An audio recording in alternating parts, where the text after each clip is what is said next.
ಕೆಲವರಿಗೆ ಪ್ರಾರ್ಥಿಸುವಾಗ ಇರುವಂತ ನಿರೀಕ್ಷೆ ಪ್ರಾರ್ಥನೆ ಮುಗಿದ ಮೇಲೆ ಇರುವುದಿಲ್ಲ. ದಾವೀದನು ಈ ರೀತಿಯಾಗಿ ಹೇಳುತ್ತಾನೆ, ಯೆಹೋವನೇ, ಉದಯ ಕಾಲದಲ್ಲಿಯೇ ನನ್ನ ಸ್ವರವು ನಿನಗೆ ಕೇಳಿಸುವುದು, ಉದಯ ಕಾಲದಲ್ಲಿ ಪ್ರಾರ್ಥನೆಯನ್ನು ಸಮರ್ಪಿಸಿ ಸದುತ್ತರವನ್ನು ಎದುರು ನೋಡುತ್ತಿರುವೆನು ಎಂಬುದಾಗಿ.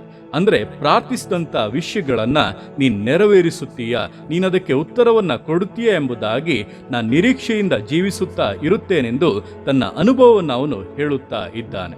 ಇಂತಹ ಅನುಭವ ನಿಮ್ಮದು ಕೂಡ ಆಗಬೇಕು. ನೀವು ಪ್ರಾರ್ಥಿಸಿದಂಥ ವಿಷಯಗಳು, ನೀವು ದೇವರ ಮುಂದೆ ಇಟ್ಟಂಥ ವಿಷಯಗಳು ದೇವರಿಂದ ನೆರವೇರಿಸಲ್ಪಡುತ್ತದೆ. ದೇವರದಕ್ಕೆ ಸದುತ್ತರಗಳನ್ನು ಕೊಡುತ್ತಾರೆ, ಅದ್ಭುತಗಳನ್ನು ಮಾಡುತ್ತಾರೆಂಬಂಥ ನಿರೀಕ್ಷೆಯು ನಿಮ್ಮಲ್ಲಿರುವುದಾದರೆ, ಆ ಒಂದು ಎದುರು ನೋಡುವಿಕೆಯಿಂದ ಜೀವಿಸುವುದಾದರೆ ಖಂಡಿತವಾಗಿ ದೇವರಂಥ ನಂಬಿಕೆಯನ್ನು ಘನಪಡಿಸುತ್ತಾರೆ. ನೀವು ಎದುರು ನೋಡಿದಂಥ, ನೀವು ನಿರೀಕ್ಷಿಸಿದಂಥ ಕಾರ್ಯಗಳಲ್ಲಿ ತನ್ನ ಶ್ರೇಷ್ಠವಾದಂಥ ಘನತೆಯನ್ನು, ಮಹಿಮೆಯನ್ನು ತೋರಿಸಿ ಆಶೀರ್ವದಿಸುತ್ತಾರೆ.